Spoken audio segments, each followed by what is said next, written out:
Hello दोस्तों, नमस्कार। मैं हूं आपका दोस्त विजय और आज के इस ट्रेनिंग वीडियो में आपका बहुत बहुत स्वागत करता हूं, अभिनंदन करता हूं। आशा करता हूं कि आप सभी स्वस्थ होंगे, सकुशल होंगे और अपने आने वाले एग्जाम की तैयारी बड़े अच्छे से कर रहे होंगे, जोरों शोरों से कर रहे होंगे। इसी कड़ी में मैं एक छोटा सा टॉपिक लेकर आया हूँ। आज चर्चा करेंगे हम HUF के बारे में। जी हाँ, हिंदू अनडिवाइडेड फैमिली के बारे में चर्चा करेंगे। एक आध सवाल एग्जाम में आ जाते हैं, लेकिन इसको जानना जरूरी है, पढ़ना जरूरी है। आप सभी इसको जानते होंगे, लेकिन चलिए सरल तरीके से इसको समझते हैं। HUF क्या होता है और इससे कौन से सवाल जो है पूछे जा सकते हैं।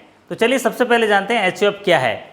हिंदू अनडिवाइडेड फैमिली को HUF के रूप में कहा जाता है, माना जाता है। हिंदू लॉ के अनुसार अगर किसी हिंदू अविभाजित परिवार के सदस्य जो हैं, समान पूर्वज के जो उनके बेटे हैं, बहू हैं और अविवाहित जो बेटियां हैं, वो इसमें संयुक्त अविभाजित परिवार में आते हैं और उनको हिंदू अनडिवाइडेड फैमिली के रूप में घोषित किया जा सकता है या HUF बनाया जा सकता है। तो what is HUF? Under Hindu law, an HUF is a family which consists of all person lineally descended from a common ancestor, includes their wives and unmarried daughter। जी हाँ, हिंदू लॉ के अनुसार एक समान पूर्वज के जो बेटे, बहू और अविवाहित जो उनकी बेटियां हैं, वो जो है ऑटोमेटिक हिंदू अनडिवाइडेड परिवार में आ जाते हैं। शादी के बाद वो HUF बना सकता है, अपना हिंदू अनडिवाइडेड फैमिली के रूप में अपना व्यवसाय कर सकता है या पैतृक संपत्ति की आय को HUF के रूप में ले सकता है। यहाँ एक महत्वपूर्ण बात जानने वाली बात यह है कि HUF जो है किसी कॉन्ट्रैक्ट के तहत क्रिएट नहीं होता है, या ऑटोमेटिकली क्रिएट होता है किसी हिंदू परिवार में जहाँ पर वो पैदा होता है। तो an HUF can not be created under a contract, it is created automatically in a Hindu family. एक हिंदू फैमिली में ऑटोमेटिकली क्रिएट होता है। तो इनकम टैक्स लॉ के अनुसार HUF neither a legal person nor a natural person. HUF जो है न ही लीगल पर्सन है, न ही नेचुरल पर्सन है, ये एक सेपरेट एंटिटी है। जी हाँ, ये एक सेपरेट एंटिटी है।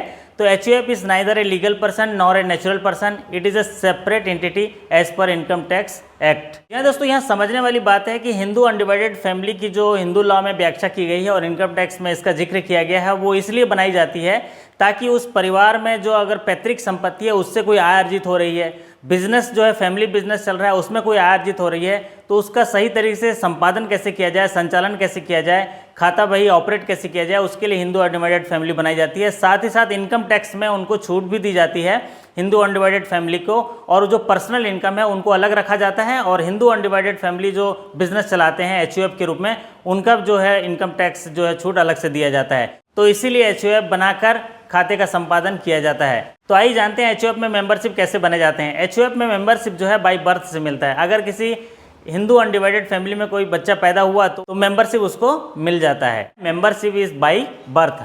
अगली महत्वपूर्ण बात है, अब इसका मैनेजर कौन होगा। परिवार का जो सबसे बड़ा मेंबर होता है वो उसको कर्ता बोलते हैं और वही सारे खातों को ऑपरेट करते हैं। तो एल्डेस्ट मेंबर विल बी कर्ता। जो सबसे बड़ा सदस्य है, जो मुखिया है, वो होता है कर्ता, और कर्ता जो है फंड मैनेजर होता है पूरा HUF का, और सारा लेन देन वो करता है। तो एल्डेस्ट मेंबर विल बी कर्ता, और जो अदर मेंबर हैं वो को पार्टनर होते हैं। जी हाँ, अदर मेंबर्स आर को पार्टनर। और कर्ता के पास जो है कंप्लीट अथॉरिटी रहती है खाते को ऑपरेट करने के लिए। कर्ता has complete authority, he is the manager of HUF। अब जो कर्ता है HUF का, जो एल्डेस्ट मेंबर है, जो कर्ता के रूप में कार्य कर रहा है, वो अपनी अथॉरिटी जो है डेलीगेट कर सकता है परिवार के किसी भी को पार्टनर को।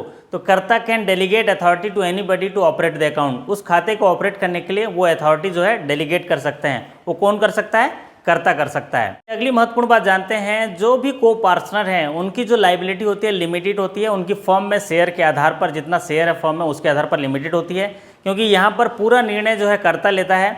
चाहे वो उसको बेचने से संबंधित हो, उनके आय के संबंधित हो, सारा निर्णय कर्ता का होता है। जो को पार्टनर की जो लाइबिलिटी है वो लिमिटेड होती है। जी हाँ, liability of co partner are limited to their share in firm. जी हाँ, उनकी जो लाइबिलिटी है उनके शेयर के हिसाब से होती है। फर्म में उनका शेयर कितना है उतना लिमिटेड होती है। अब अगली महत्वपूर्ण बात है, सुप्रीम कोर्ट के ऑर्डर के अनुसार HUF जो है वो पार्टनर ही बन सकते हैं। जी हाँ, as per supreme court order HUF can not become partner. और पार्टनर नहीं बन सकते किसी भी फर्म में, वो सेपरेट एंटिटी रहेंगे, पार्टनर किसी का नहीं बन पाएंगे। हिंदू लॉ के अनुसार भले ही जैन, बुद्धिस्ट और सिख नहीं आते हों, लेकिन वो HUF बना सकते हैं। तो Jain and Sikh family even though are not govern by Hindu law, but they are treated as Hindu undivided family under the act. जी इनकम टैक्स के तहत वो HUF बना सकते हैं, भले ही वो हिंदू लॉ के द्वारा गवर्न नहीं होते हों। किसी परिवार के पैतृक संपत्ति और आय के जो देखरेख और उसका संचालन करने के लिए जो HUF बनाया जाता है, उसका जो सबसे बड़ा एडवांटेज होता है वो ये होता है कि उनका पैन कार्ड HUF का अलग होता है और इसमें इंडिविजुअल की जो आय होती है उसको अलग रखी जाती है। तो इनकम टैक्स के द्वारा नियमानुसार जो विधि अनुसार छूट दी जाती है, दोनों में अलग अलग वो पा सकते हैं। तो the major advantage of creating a Hindu undivided family account is that the family gets an extra PAN card, separate entity with HUF, Hindu undivided family, and can split the family income and thereby resulting in tax saving and reducing the tax outgo। जी हाँ, ये सबसे महत्वपूर्ण फायदा है कि एक extra pen मिल जाता है जिससे वो अपनी पर्सनल इनकम जो है वो सेपरेट कर सकते हैं और इनकम टैक्स की धारा के तहत जो छूट मिलता है उसका लाभ ले सकते हैं। जी हाँ दोस्तों, HUF के बारे में इतनी सी मुख्य बातें थी जो एग्जाम की दृष्टि से काफ़ी महत्वपूर्ण लगे मुझे, तो मैंने आपसे साझा किया है।